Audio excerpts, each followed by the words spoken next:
reasons for reforming and really leaving the Catholic Church. This one might be the most famous / most embarrassing / most absurd, because the English Reformation, we'll see what exactly Henry VIII's reason for leaving the Catholic Church is, and you can kind of judge him on his choices.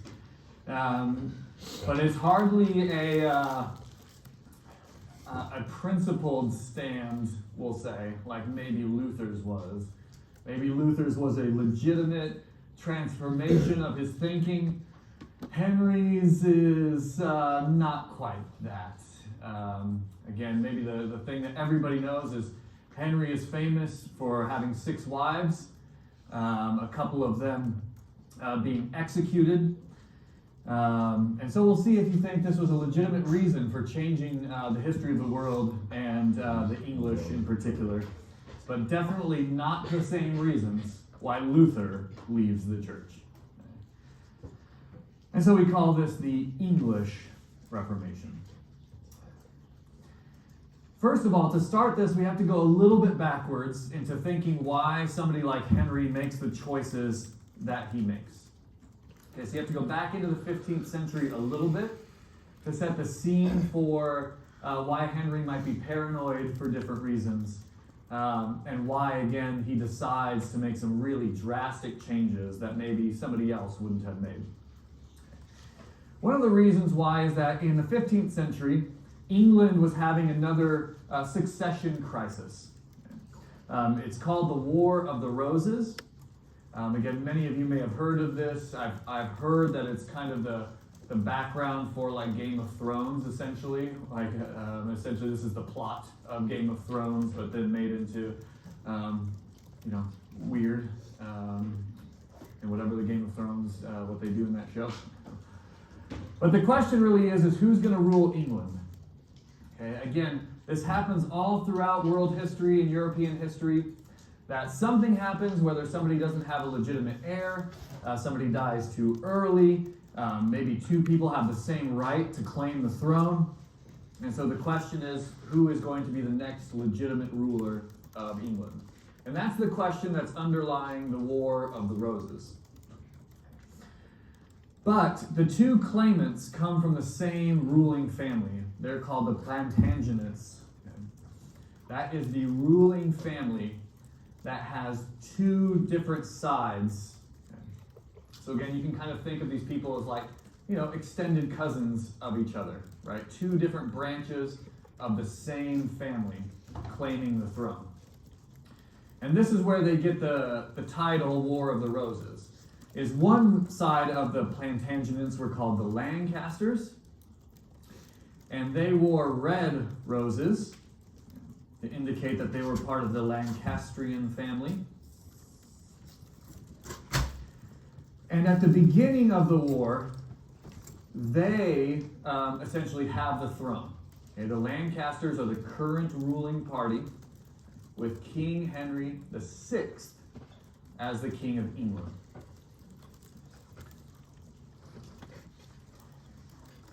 Their competing family, again, these people would be related to each other, are called the Yorks. And they are supposedly symbolized by this white rose. So these are the 2 sides. Again, just to make this clear, they're both members of the Plantagenet family, and then 2 branches of that family, the Lancasters and the Yorks. They oftentimes switch back and forth between who has the closer claim to the throne. And that's about to hit the scene again. Bless you. Now, to go back a little bit, right, when the 100 Years' War ends, okay, so if we're thinking back to before exam number 1, so you don't have to know anything else about the 100 Years' War, and just knowing that, right, it's in the background of things that have just recently happened in English history. Remember, the English technically lost that war, and so they're at a very weak stage in the mid-15th century. Their current king, like I just said, King Henry VI, is a very unstable person. He made poor choices in terms of the economy. He seems to have been disliked by most people around him. He seemed to have even been emotionally unstable. So when I say unstable, I kind of mean it across the board in many ways. A person that a lot of English people just simply did not trust, did not value his leadership. And in a time where they're kind of at a low, again, because of the loss in the 100 Years' War, not a good time to have an unstable, weak ruler. So, again, beginning in the 1450s, what we started to see was a civil war. Because of, again, all the underlying things that we don't have time and you don't really need to know, but to get into, civil war begins to break out, and essentially the Yorks try to take the throne from the Lancasters. And this leads to a prolonged period of civil war amongst these two families, right? Hence why it's called the War of the Roses. Red Rose versus the White Rose, or who is going to be the ruling family of England. At first, it seems like York is going to win, okay, because they do take power and they're able to raise up a king, King Edward IV. But he was even worse than Henry. And for the next 20 years, essentially, England descends into even more chaos. Again, I'll bring into why this matters with the Reformation in just a second. But for the next 20 years, right, leading up to the end of the 15th century, you're even in even more chaos in England. We get some stability when a man named Richard III rises to the throne. But ultimately, even though it seems like the Yorks are beginning to win, the Lancasters continue to put up a huge fight. And essentially for the last part of the 1470s into the 1480s, you're just in civil war in England. So again, just putting that all into context, think about going from 100 years of war against the French. You're now at a bottoming out moment in England. And now instead of fighting the French, you're fighting each other for who your king is going to be. Who is going to take the throne next. Now, this provides the opportunity for something strange to happen. Okay? As you're in all of this chaotic civil war, right? Lancaster versus York. Nobody, right? We're always fighting. We're bouncing back between different kings. It provides essentially a power vacuum that develops. Nobody can seem to really get a hold of the power and keep it. And so all of a sudden, another side of this family joins in, and a family called the Tudors come out of nowhere. And they invade. I put it here, invasion, just in the sense that they're really not good claimants to the throne. They are English. They do have like a distant relationship with the Lancasters and the Yorks. Again, you could think about this as an even more distant Plantagenet family. Again, all of these people are everywhere. And so in the midst of all of this chaos of civil warring, this other family joins in and invades this chaos, this power vacuum. And ultimately, the Tudors are the ones who defeat the Yorks and end up taking the throne of England. So in a bizarre moment, in the midst of all this civil war, a third, wrench gets thrown in, and the Tudor family is the one that ends up actually winning the day and setting somebody on the throne who is effective and efficient. And that sets the scene for the Reformation. The first king of the Tudor family, the Tudor dynasty, is a man called Henry VII. Now again, England is still very much Catholic during this time, so I need to make sure that we're all on the same page with that. Okay? Okay, still very much a Catholic nation at this time.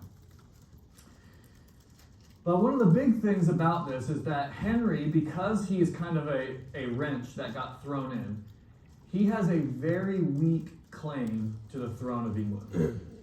Sure, he may have just won in this civil war, but if you are all the English people, you don't just accept some sort of random family who can join in. Right? We all have the expectation, essentially, as 15th century English people, that God has placed certain families on the throne. So the fact that the Tudor dynasty just comes out of nowhere and says, oh, we're the new kings of England, that's a really weak claim, even if he won battles. They haven't been on the throne before. They don't have this long line that goes back to some, mythological person. So it's weak, and he knows that it's a weak claim. And so to make it stronger, he essentially marries one of the Yorks. So Henry decides to marry into one of those two families, the White Rose family of the Yorks. And so he begins to strengthen his claim to the throne of England by marrying in, which somebody would have been, his cousin, essentially.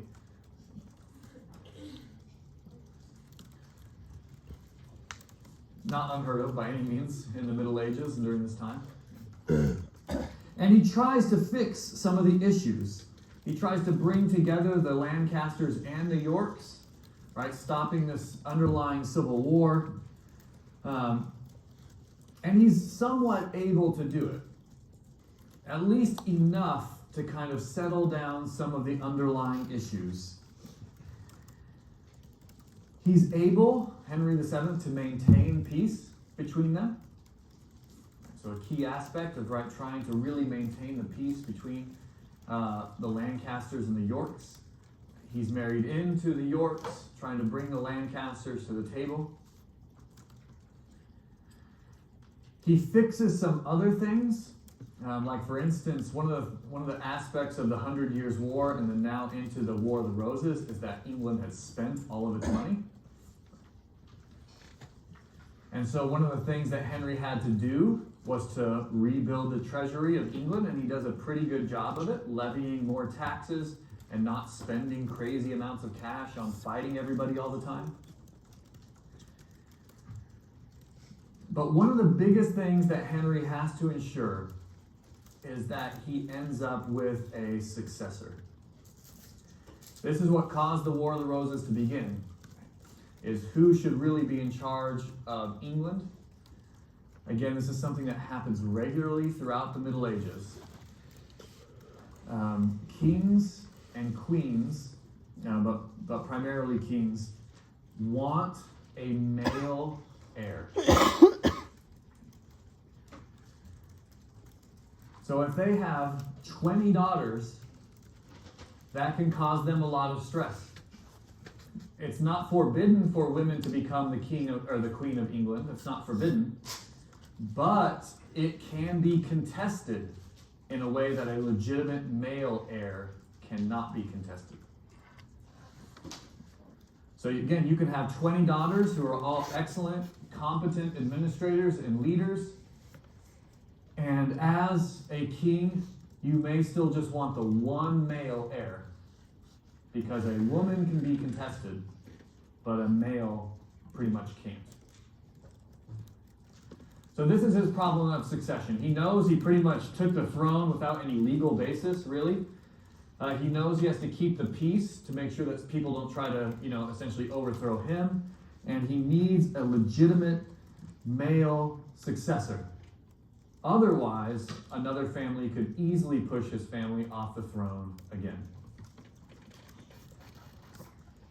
All of that comes into play with what happens next with this guy. Anybody seen like Wolf Hall, or there's a show called The Tudors that was like maybe 10 years ago. There was a show all about the Tudors, and they always cast somebody like really handsome as Henry, and then there he is. This is Henry VIII, so not Henry VII, but Henry VIII. They always get somebody very chiseled to play Henry VIII, and then you can go see him in public, and you're like, I think that's more what he looked like. Anybody seen this painting in the National Gallery of London? You can go see it for free.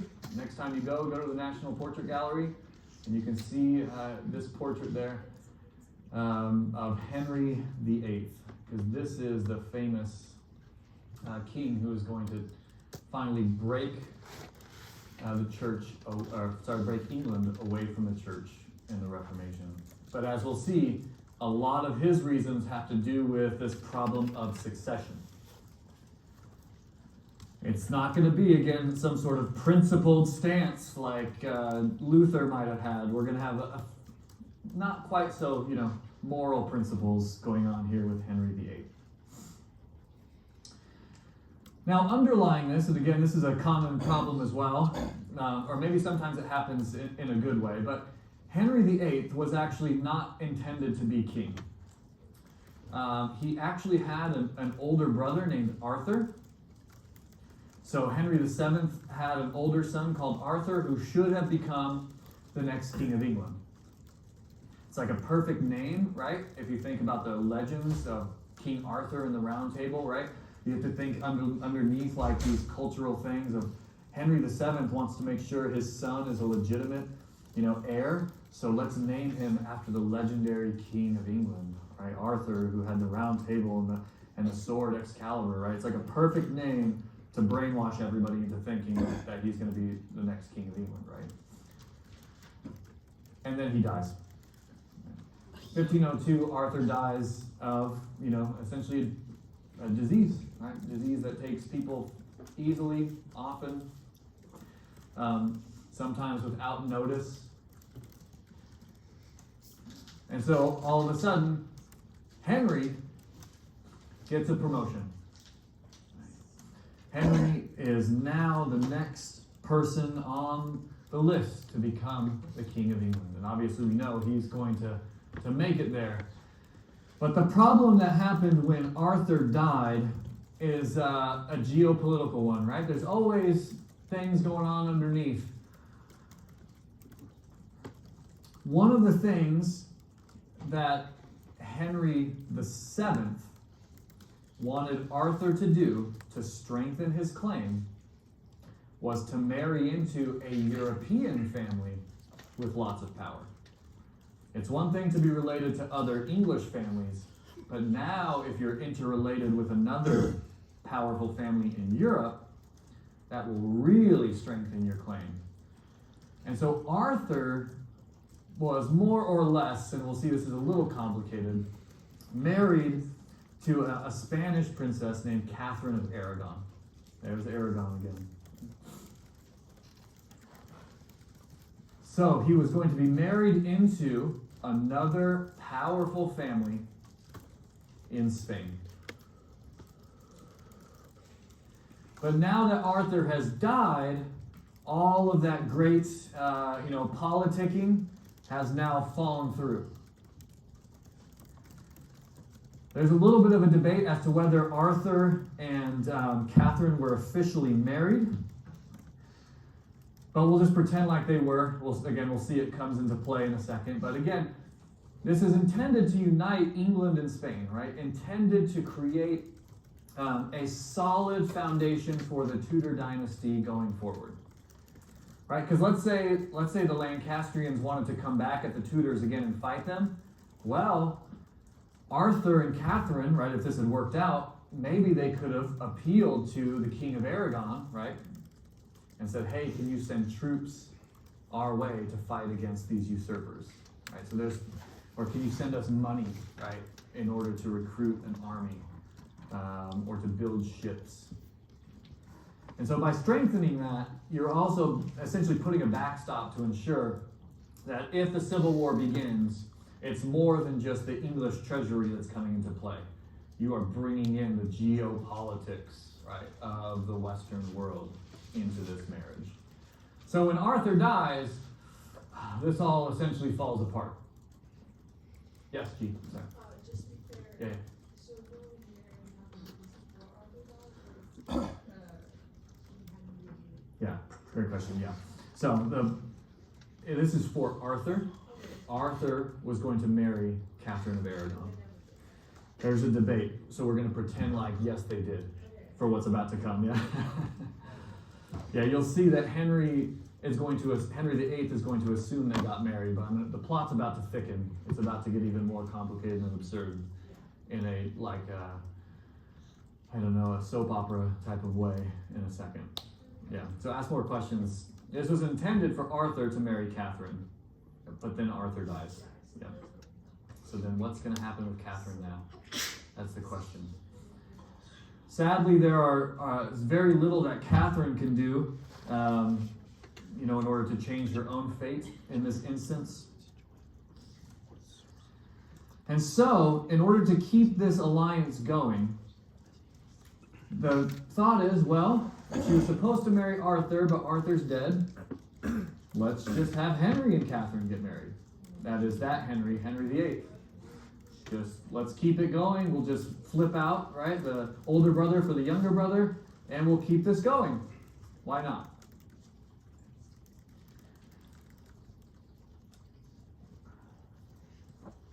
Now the problem, and this is where the Pope gets involved, and this is where we're assuming they got married. Okay? Catherine being married to Arthur, and then Arthur dying, it's actually against church law for Catherine to then marry Henry. It's a problem called affinity, which I'll bring up again in a second, so don't worry about it too much. That word will come up. All you need to know at this point is that it's illegal, according to church law, for Catherine to then also marry Henry. And so, to make sure that they do get married, the Pope has the ability to actually break his own laws, and that's called a dispensation. So to repeat this with a little bit more clarity, for Henry to be able to marry Catherine, the Pope says, you know what, in this instance, we're just going to ignore that law and make it legal for you to marry Catherine. That's called a papal dispensation. And the Pope has the ability to just avoid laws in, single instances. Okay. This isn't for everyone. This is in this instance. Now, again, that seems like a very, like almost absurd specific, but it's going to come into play in a minute for when Henry wants to change some things on his own. So, they proceed to get married. 1509, Henry VIII finally becomes King Henry VIII. When his father dies. And at the beginning of his time, right, 1509, the Reformation has not begun yet, but within the first 6 years, right, that's when Luther nails his 95 Theses in 1517. Henry, until his own Reformation, was a very pious Catholic king in his view. In his own view, he was very pious. I think he was, pretty good for, the context. But all that to say, Henry very much at the beginning of his reign seems to have had no intention of breaking with the Catholic Church. I don't even think in 1509 that would have entered into his thought process. Sure, there's lots of critiques. He doesn't want the Pope to have more power in England by any means. But it's hardly going to be, oh yes, let's break from the Catholic Church. So much so that early on, Henry actually published essentially a book against Luther. Let me see if I have it here. There we go. Henry himself, as king, actually published a book defending the 7 sacraments of the Catholic Church against Luther. So not only was he such a pious king, but he actually even wrote a book against Luther's theology at the beginning of the Reformation. In response, the Pope actually gave Henry a title. He handed over a sort of special honorarium or something, like a special title that only Henry could use, which is Fide Defensor in Latin, which literally means defender of the faith. So when Luther starts to protest against the Catholic Church, Henry is actually actively against it, writing a document himself about why Luther is wrong and the Catholic Church is right. The Pope appreciates it so much that he hands over this special title just to the kings of England, in which the king is now the defender of the faith. And of course, with that, it means the one Catholic faith. So Henry seems to be very pro-Catholic Church early on. Now, this is still a title, actually. So here's I don't think they've minted any of these coins yet, but that's King Charles III, the current king of England. And they still use this on their coins. Again, you can see his name, Charles III. Here's King, right here, Rex in Latin. And then you have FD here. That is still Fide Defensor on the coins of the British monarchy. So this is still a title that Queen Elizabeth used it for her 70 years as, I think it's right, 70 years, really long time as queen. She was Fide Defensor for all of those years. So ever since the early 16th century, the kings and queens of England have used this title, and they still do to today. Even though King Charles is barely a Christian, he can still use Fide Defensor as a title. He is still the defender of faith. I think they got rid of the faith, and now he's just defender of faith. Any faith, anywhere. Yes, Josh? Was that the Pope's original intention for the title of all? I don't know, actually. I've thought about that myself, and I've never gotten like a good answer about it being a title from then on. My gut reaction is no. I think that Henry and then his successors began to use it as they break away from the Catholic Church to still give them like legitimacy. Like, hey, we're the defenders of the faith. And so what we say is against the Pope, well, we're the defenders of the faith. So it gave them a little bit of what we call soft power to use against the papacy. It's not unheard of, though, and this is where I'm always like, I don't know how the evidence goes. It's not unheard of for a title like that to just continue through generations. So it may have just been well, this is just the way it goes. My gut reaction, though, is no. It was meant for Henry, but I've never been convinced by what I've read one way or the other, to be honest. You know. But maybe I'm missing something. Good question. So Henry is now the defender of the faith. And then all of a sudden, he's about to find himself not very happy with the faith that he is supposedly meant to be defending. Because the problem of succession happens pretty quickly for Henry. He is the second now of the Tudor dynasty, so that's a little bit of strength, but he knows it's not generations upon generations. He knows that he still has a fairly weak claim, and that there are others out there who might have stronger claims to the throne of England. And so he needs a legitimate male heir. The problem is that he and Catherine have experienced several miscarriages and stillbirths. Again, thinking about the psychology, it must have been a pretty devastating time for Catherine and for Henry. They're experiencing many troubles in producing any heirs at all, let alone a legitimate male heir. They do end up having a surviving son whose name was going to be Henry again. So hopefully, right, we'd have Henry VII, Henry VIII, and then Henry IX. But unfortunately, their young Prince Henry also dies early on in life. So they do have a son who makes it past infancy, but still ends up dying very young. Again, this is just a reality, a sad reality of life. up into the very recent past, right, in the West. Now, just to mention something that we'll bring up again in a future class, they do have a surviving daughter in 1516. They give birth to a woman whose name is Mary. Remember her.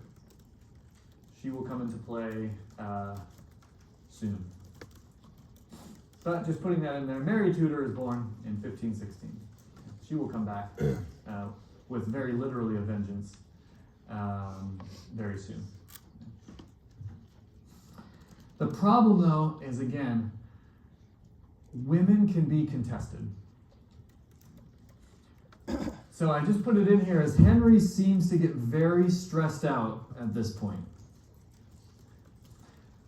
The biggest thing is legitimate male successor.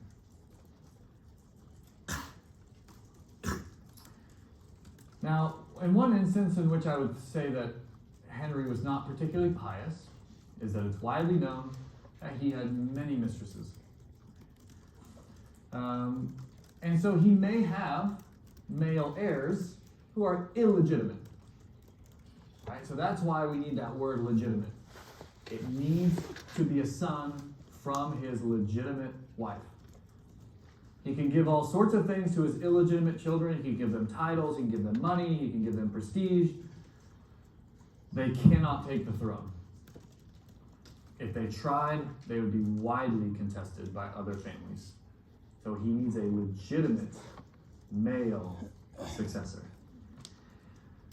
And in his stress, he starts to make what I think are some very bad decisions. Because he begins to believe that he and his marriage to Catherine are cursed. He thinks literally that God is cursing their marriage. And this is where the issue with Arthur comes into play.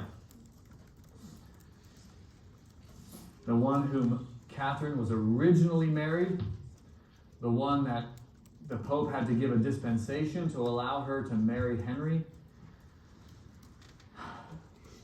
He thinks his marriage is cursed, and that's why he cannot produce a legitimate male successor. So he comes up with a solution. Get rid of Catherine.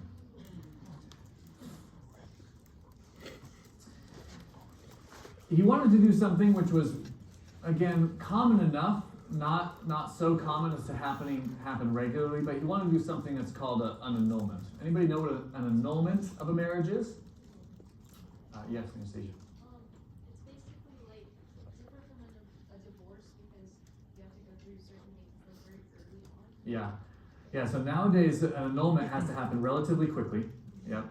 It's different than a divorce. Do you know what the big difference between an annulment and a divorce is in the Catholic Church?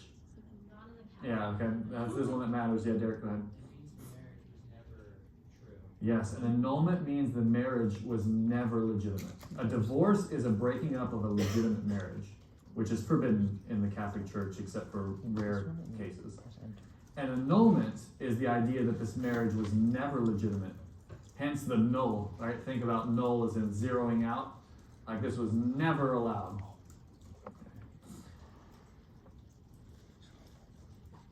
Henry thinks there's no chance he's going to get a divorce. So he's going to try to appeal to the Pope for an annulment, to say that this marriage should have never taken place. To do so, he has to bring in some other people to help him make a case. He needs to bring in some church people. And the one who becomes the biggest proponent, he's on the side of Henry, is a man named Thomas Cranmer. Thomas Cranmer was a theologian at the University of Oxford. And Henry is going to utilize Cranmer to help him make his argument. Cranmer is also a high-ranking official in the church in England. Okay, his title is the Archbishop of Canterbury. Canterbury is the highest archbishop in England. So he's, we might say, the highest ranking Catholic bishop in England. He's also an Oxford theologian. Okay, so highly educated, well versed in church law and in theology, in scripture. And he wants to help Henry to secure this annulment. Again, as I just mentioned, their one big stumbling block is that they're Catholics. They did not convert to Lutheranism. Lutheranism has a little bit lighter views on marriage. Right? Henry is against Luther. He did not convert to Luther's views. And so they still have this big old problem. Catholicism, divorce is pretty much outlawed. Annulment, you really have to make a case to annul a marriage. You really have to make a case theologically that annulment, that the marriage was never legitimate. That there's some sort of coercion or something illegal going on underneath this marriage that it should have never been allowed in the first place. And that's a hard case to make, particularly at this stage. Yeah, why can't you just fake the baby? Yeah, that's a good question.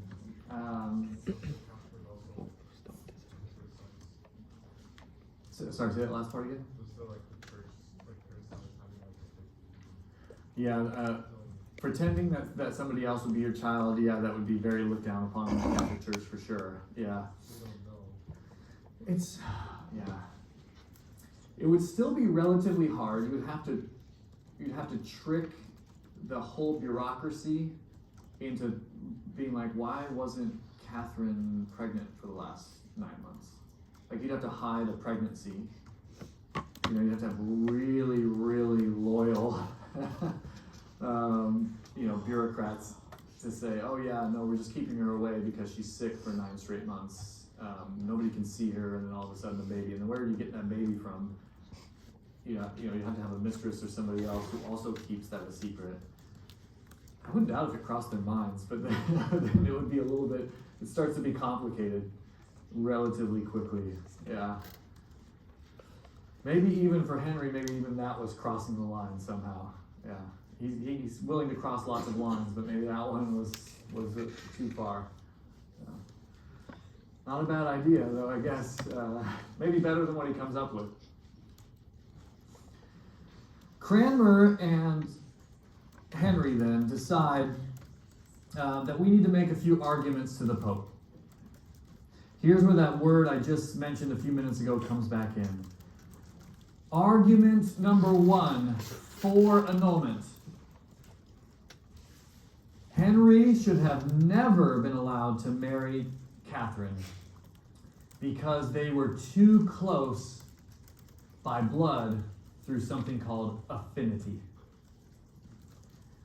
We still have some of these laws on the books. I don't think that they use affinity necessarily, but it has the same underlying ideas that if you have a family tree, you can't be too close to the other person you're marrying on the family tree. Now, the strange thing is that Catherine and Henry would not have been very close, maybe not even related at all, according to a family tree, except that in the Middle Ages, when she married Arthur, she joined the tree.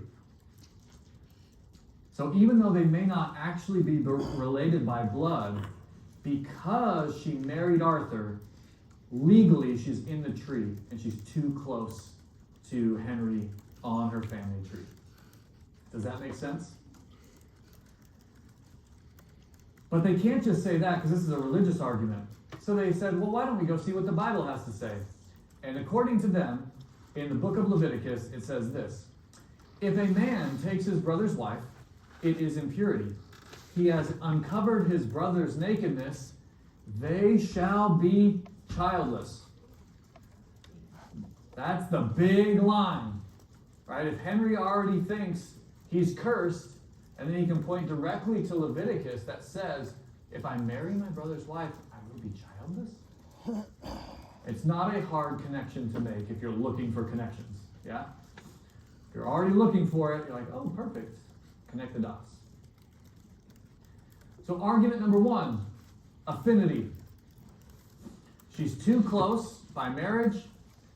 Clearly God is cursing us because I should have never married my brother's wife. But just to make sure, they added in another argument. And this is the argument of bigamy. They essentially argued that Catherine should have never married Henry because, according to church law, even in death, she was still married to Arthur. So again, this kind of gets down into a little bit of the weeds in terms of the theology of marriage. But the idea here is that even though Arthur is dead, because they have made their vows, she is still technically married to him, even though he is dead. And so, when Catherine married Henry, she was committing something called bigamy. She was married to two people at once. This one feels a little flimsier than the first one. But you at least got two arguments to go at the Pope with. This marriage was never legitimate because of affinity and because of bigamy. We should have never been allowed to get married. Does that make sense? Again, I didn't ask you to agree, of course, with any of that, but does that make sense? All right, well, on the joys of marriage, let's take a 5-minute break. We'll come back at 12:51. They take these arguments to the papacy, and the Pope, who is the Medici Pope, Clement VII. So the Medici, again, they're always here. Leo X under Luther, and now another Clement, all the Clements, right? Clement VII under, or during the English Reformation. Pope Clement VII says, no. He refuses to give Henry an annulment. Now, there's a couple reasons for this, and William just brought essentially one to light. And I use the term that's more of a Supreme Court term. But essentially, the argument that the Pope sends back is that this is a precedent. In other words, a pope has issued this papal dispensation allowing the marriage. And so to go against what a previous pope had said would essentially be breaking precedent. Right? In the same way, if you think about the Supreme Court, whenever somebody's trying to overturn a previous law that the Supreme Court has decided on, oftentimes they use that as significant weight. Right? Should we overturn precedent?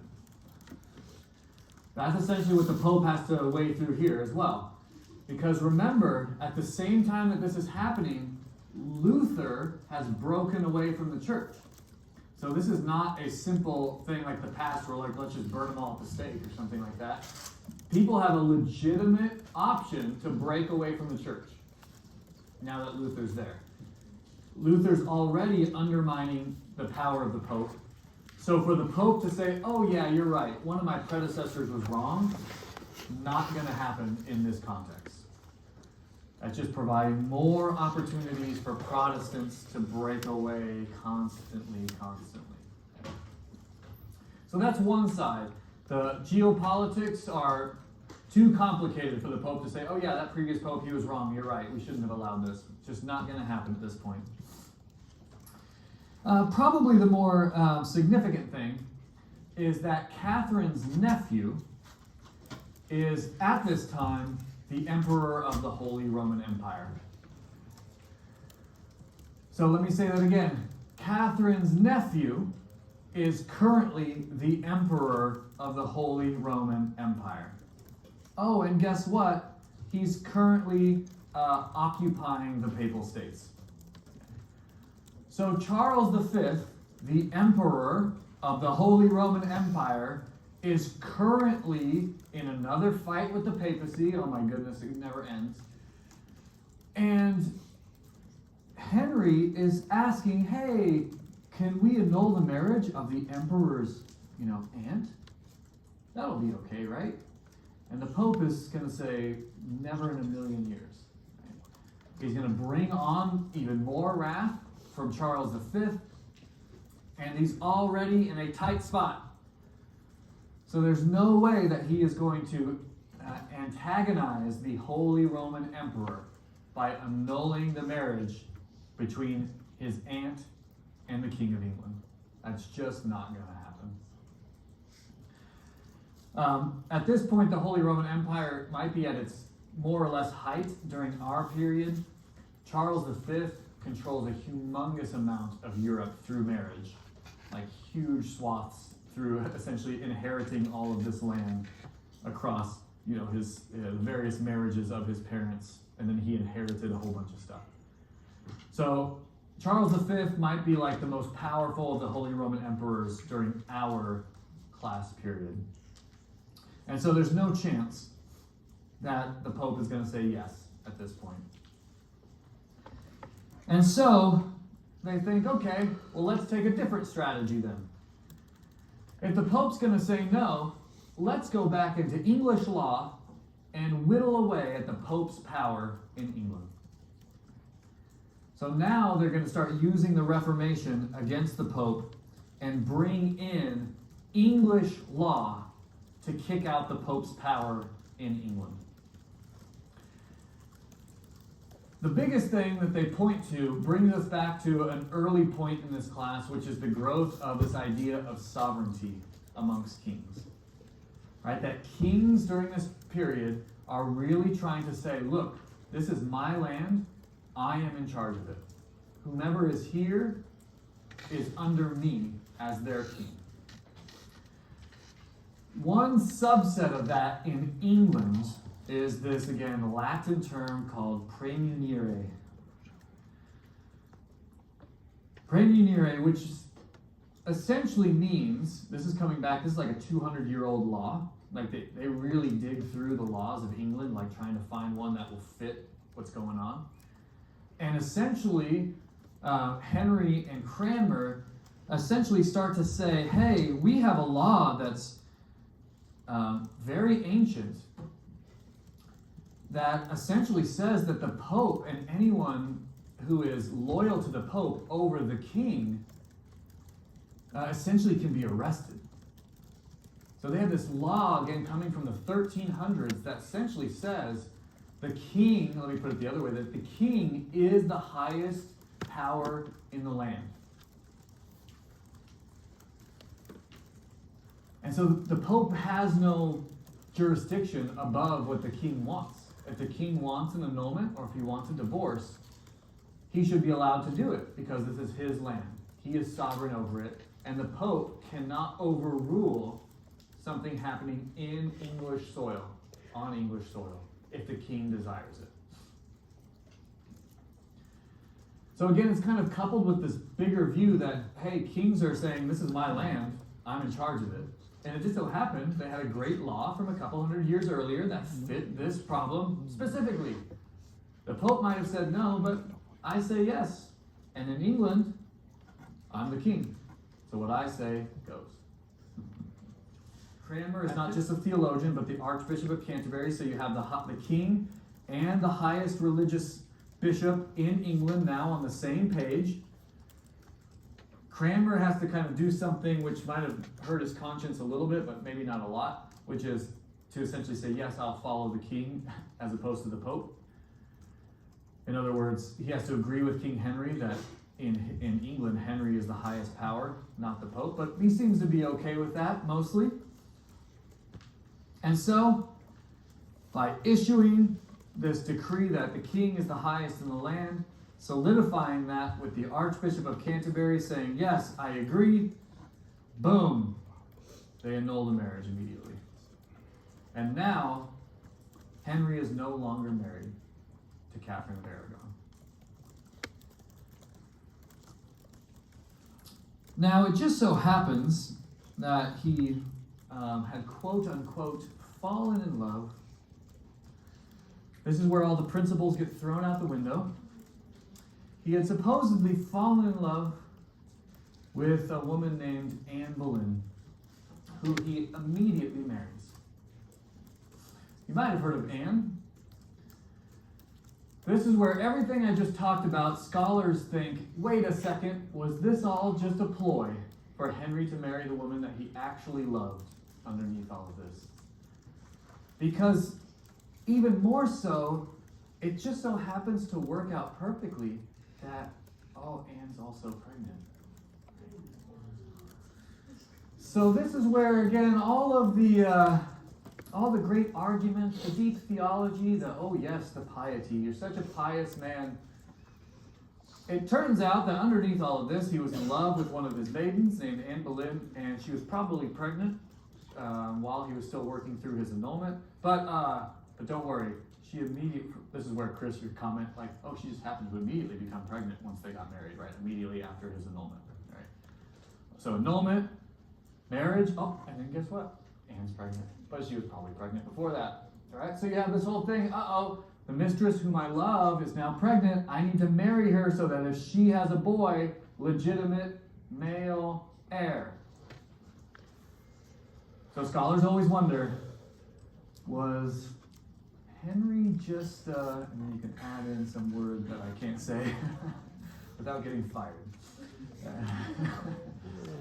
Was he just a little too excited? Or was this legitimate? Again, it's a chicken or the egg sort of issue. Did he actually believe that his marriage was cursed? Did he actually believe that? Or did he just fall in love with somebody else? He was forced into his marriage with Catherine. Did he not love her or care about her at all this entire time? And so he used all of this as an excuse to find a way to marry Anne Boleyn.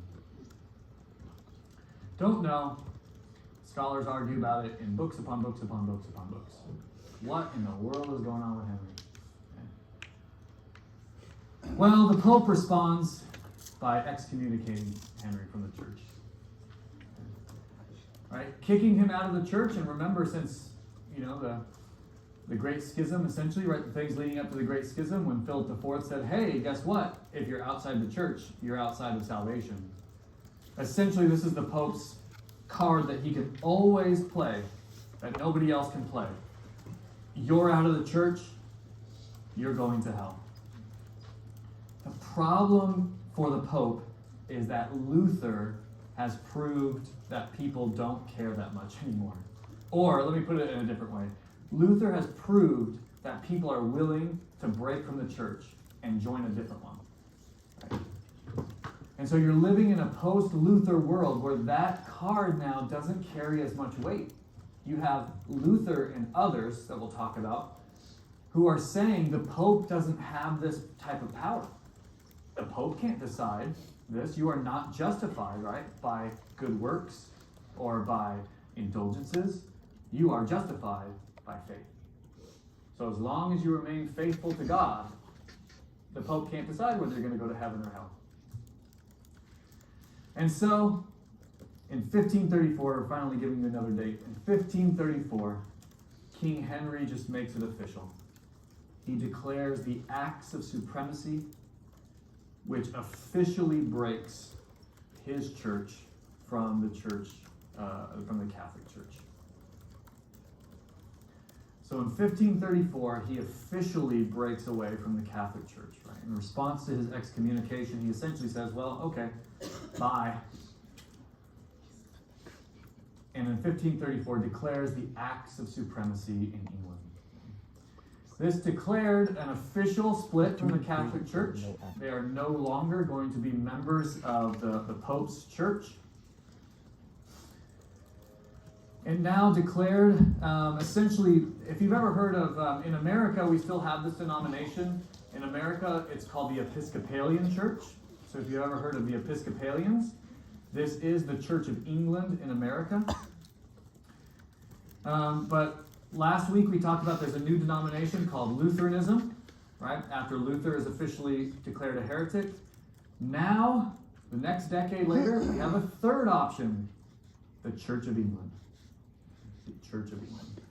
Later on, it will be known as the Anglican Church, but they don't use that term yet. So if you've heard of Anglican, that's the same church, it's just they don't use that term in the 1530s.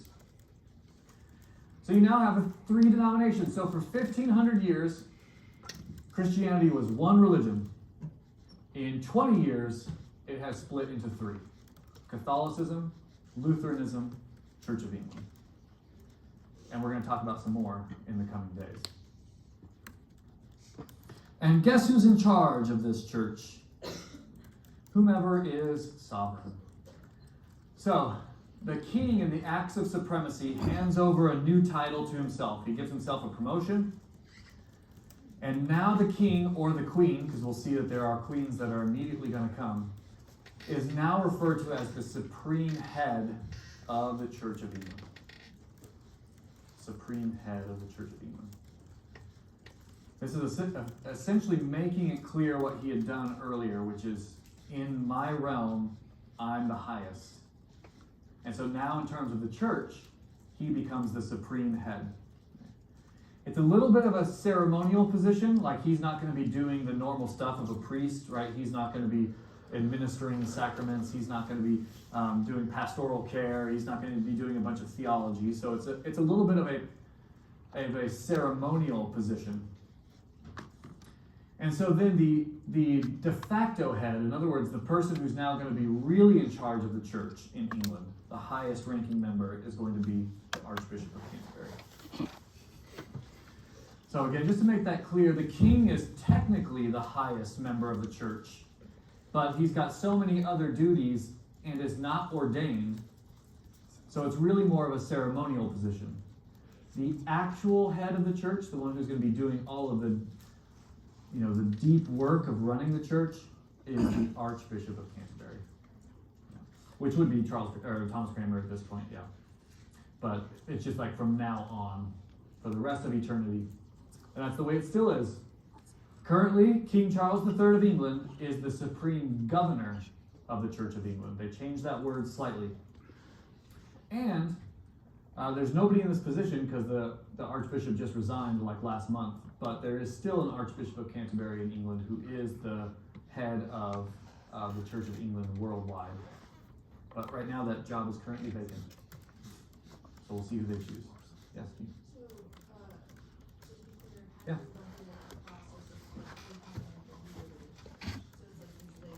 Exactly. It's a label that gives him more power. Remember, all these kings, especially Henry, he needs legitimacy. He needs to solidify his position. So why not add a church title in there, right? Because now his family is going to have a religious implication to it, right? His rule has religious implications.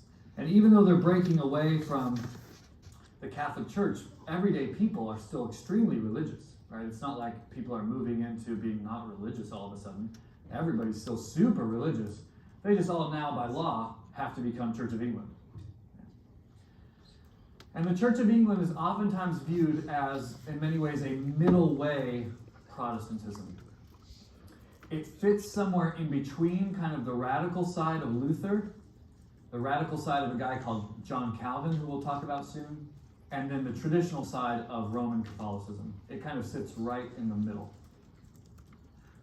They still refer to their priests as priests. They still wear vestments and care about the sacraments, but they've made the sacraments fewer. Just baptism and the Eucharist, those are the only two sacraments of the church. And the big thing is that they do not obey the papacy at all. The Pope has no authority in Protestantism at all, and definitely not in the Church of England.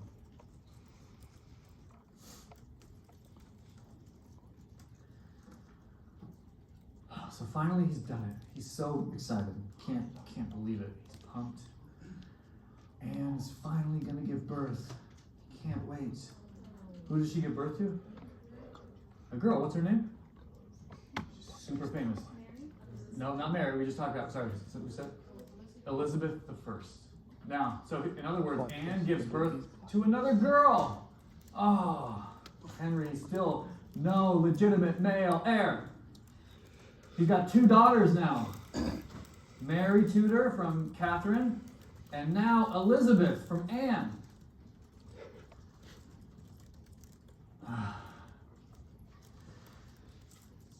After this happens, Henry and Anne's marriage starts to deteriorate. Again, this is probably all Henry's fault at this point. There's been lots of really interesting books about Anne Boleyn that have come out recently, and she was a very shrewd politician, no doubt about it. She knew what she was doing in terms of her part to play in the bureaucracy. A lot of older books made it seem like stuff is just sort of passively happening to Anne, but a lot of research has been done to make her a very clear sort of mover and shaker in Henry's bureaucracy. So that when she has a daughter, all of the people that she had scorned essentially in politicking come in to try to get back at her. Like, this is our time to take out Anne Boleyn. And so it makes more sense, not that it's moral by any chance, but it makes more sense in terms of what people do afterwards. Because they essentially start putting into Henry's ear that maybe Anne is also cursed. And in fact, some people start saying that Anne is unfaithful. She is an adulteress, and she's had incestuous relationships with members of her family. Yeah.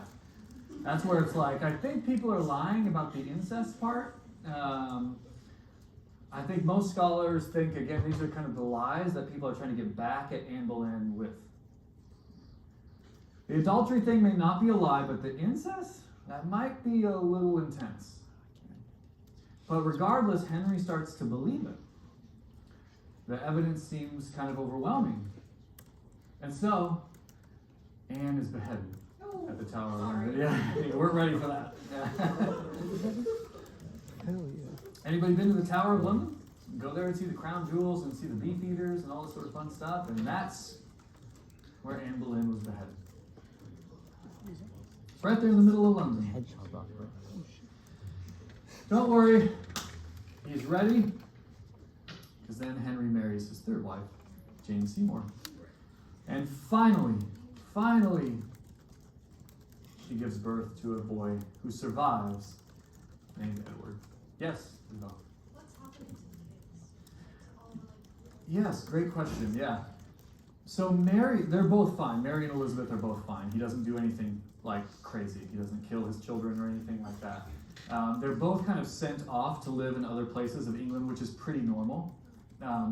He and Mary apparently had a bad relationship at first, but they started to repair the relationship, I think, after Anne was killed. So he and Mary started to have a better relationship. Elizabeth is still pretty young, so she's being raised, again, in some of the palaces in the northern parts of England. But yeah, he's still highly connected with his daughters. Yeah, good question. Yes? What's happening to all of the illegitimate children? They're usually being handed like promotions, like they'll just be given all of a sudden like a title. You're now Duke or Baron, or hey, you got a really good job or position, or here's a castle over here, and you can become the Earl of this place. So they're being handed a variety of different honors that will make them rich and powerful, and once people forget that family's illegitimate. Yeah, good question. Illegitimate children are generally actually treated very well by their fathers. They just will not recognize them as official heirs, and the law will definitely not recognize it. So now we finally have a legitimate male heir. So we can kind of pause here. We're not done, but pause like, what just happened? Does it feel principled to you? Like Luther, to me, feels principled. He's kind of intense, but it feels principled. Does anybody believe Henry at the end of this, that the cursing of his marriage is the real reason that he wanted? Or, am I just fudging the evidence too much? And maybe he was just like a really pious person. What's the name of the play that you just mentioned me? Luca, what's it called? Six? Anybody else seen Six? The Broadway. What's it about? It's about the 6 wives of Henry VIII. Anybody rehearse? Unfortunately, we don't have enough time. Can you rehearse the mnemonic device to remember their fates? Anybody know? Divorced, beheaded, died, That's right. His 6 wives. Sadly, Jane dies in childbirth, his 3rd wife. She produces the male heir, but she dies fairly quickly afterwards. And so then he goes on, a second half of, more wives, more divorces, more beheadings, and then finally one outlives, thank God, outlives Henry, right? It's an interesting way to start a church. I'm not a part of the Church of England, so maybe I'm being a little unfair to them, but it seems like an interesting way to start a church, based upon the whims of a little bit of a strange guy. And the Church of England is widely practiced all throughout the United States, of obviously England, and the Church of England is especially practiced as well throughout Africa. There's a lot of African Anglicans due to colonialism in the beginning of the 19th century. So it's an interesting way to start your church, to say the least. Thankfully, again, for one of his wives at the very least, eventually at some point, Henry dies. Okay? So we can just skip ahead to that, 1547. It's weird to think about him beyond this moment, because he may not be the worst king in other ways. Right? He reigns for almost 40 years, which is pretty good. Long reign. England is relatively stable. He makes some choices that are, I think, not good morally in terms of Catholicism, but it makes England much richer. He is essentially able to replenish the bank accounts again of England and kind of set them on a little bit more of a stable foundation. But his choices have now essentially changed the landscape of England from here on out. And so his son, who's younger, of course, than Mary and Elizabeth, right? It just bypasses Mary and Elizabeth completely at this point, and his son becomes King Edward VI.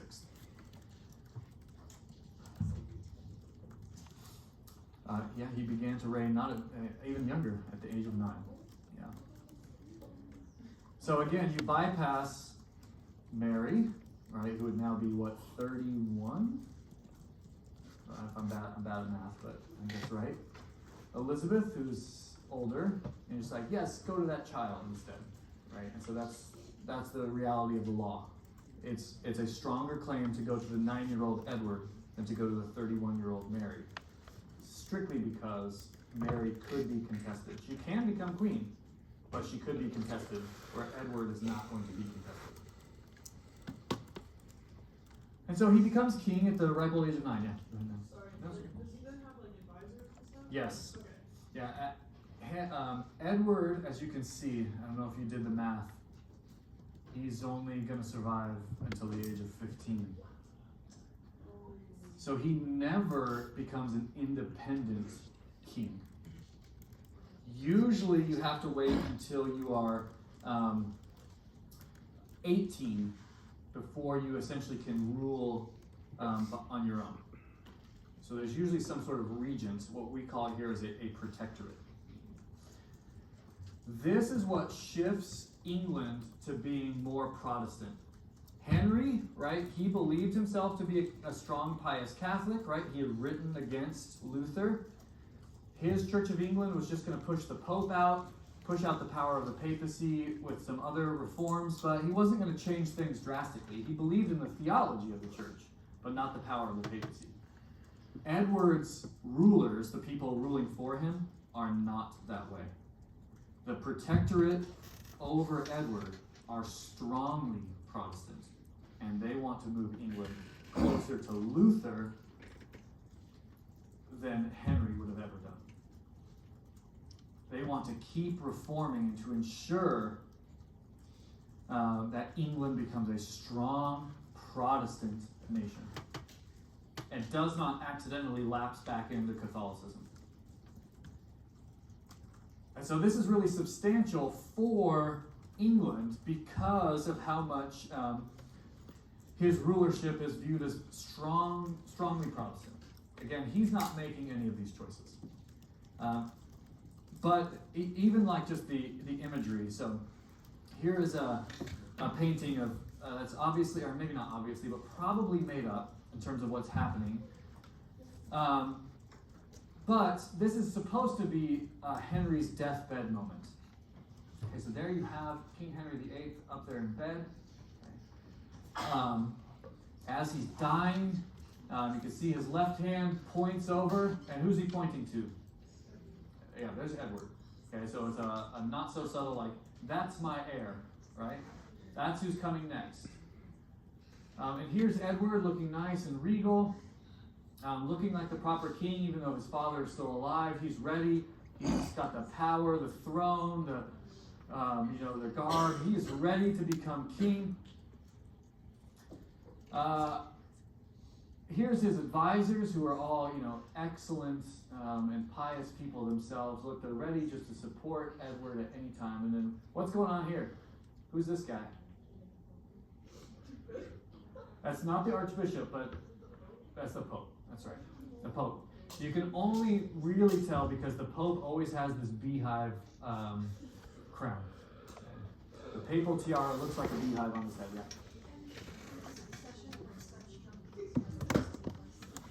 No, yeah, that's a great point, Isabella. So she essentially asked, like, don't young kids becoming kings destabilize the throne? And the answer is frequently, yeah. And this time it didn't, though.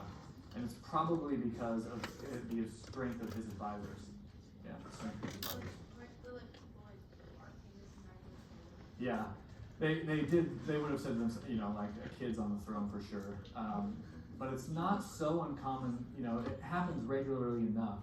Whether it's in England or on the continent, it happens pretty regularly as well. So it's just kind of a cultural expectation. When you just hereditarily hand it down, you're going to have some kids on the throne from time to time, yeah. Okay, so the painting within the painting, we're having, a little bit of an inception moment here, right? This is them pulling down an idol. So one of the things we'll talk about on, what day is it today? Today's Monday, right? Yeah, on Thursday, is we'll talk about an even more radical version of the Reformation, where they started to get rid of icons, they started to get rid of imagery in Catholicism. And so you'll start to see people starting to pull down these statues. So this is actually supposed to show that Edward is a good Protestant king, because the English are pulling down these idols of Mary, of the saints, because those things are blasphemous. So really intense Protestants during this time think those images that they've inherited for hundreds of years are actually against God's word, and they actually start to tear them down. So the image within the image is supposed to show how Edward is a true Protestant. Yeah. Now the Pope, I don't know if you've noticed, but he's getting hit in the head by the Bible. Okay? They get a very Protestant moment, right? He's just like sitting there, and it's like Edward threw it at him. Right? It's like you're seeing him getting hit in the head, like, getting hit and breaking his neck or something. And it says the word in English, I don't know if we finally get some English, there's a lot of Latin, but maybe you can see it. The word of the Lord endureth forever. Right? So again, if you think about connecting dots between Luther now and the Church of England, remember, Luther said, sola scriptura. Authority is found in the Bible alone. And so when you have this image that's trying to say, look how Protestant Edward is, then of course you have him chucking the Bible at the Pope. Right? The Pope is not found in the Bible. The Pope will not last forever. What will last forever? The word of the Lord. And so he literally sends, which is in the Bible, right? So he opens up to that section, the word of the Lord will, and then throws it at the Pope. And so you have here, again, a not so subtle piece of propaganda. You have these other monks sort of fleeing. You have the word idolatry even in there, like this is an idol, right? All of these things are idols, which is blasphemous, right? An idol is worshiping an image. All of this is idolatry. And instead you have this wonderful, sort of list of advisors, all spearheaded by Henry himself. And so you can see the hopes and the dreams of other people being placed into Edward, right? A young boy, essentially saying, you're going to be the one that takes us away from all of the idolatry, all of the wickedness of the Catholic Church. We're not just going to be this middle way anymore. We are going to be a true biblical Protestant nation. And then Edward dies. Again, it's just the nature of the world that he gets a disease. They don't know what it is. One day he's healthy, the next day he's sick, the next day he's dead. Not quite that quick, but that's just the way that life works. Monday you could be great, Saturday you could be dead. And so when this happens, again, a somewhat scrambled, obviously he's only 15, so maybe, again, not obvious, but we'll put that on there. He's only 15 when he dies. And so you're left wondering what is going to happen. This was all, Henry was waiting for Edward, but Edward is not old enough to get married. So Edward, of course, has no children, not even illegitimate children. He's got no children at this point. So what's going to happen? Well, I feel like, Henry gets a nice slap in the face, even though he's dead. Henry VIII is dead because the person that takes the throne is his firstborn daughter, Mary Tudor, becomes Queen Mary I of England. So after all that time, stressing, annulling, beheading, all the craziness, his firstborn daughter, Mary Tudor, ends up becoming a legitimate monarch of England after her younger brother, Edward VI, dies. And she becomes Mary I of England. Sadly, it doesn't work out well for her either. But we'll have to get to that on Thursday.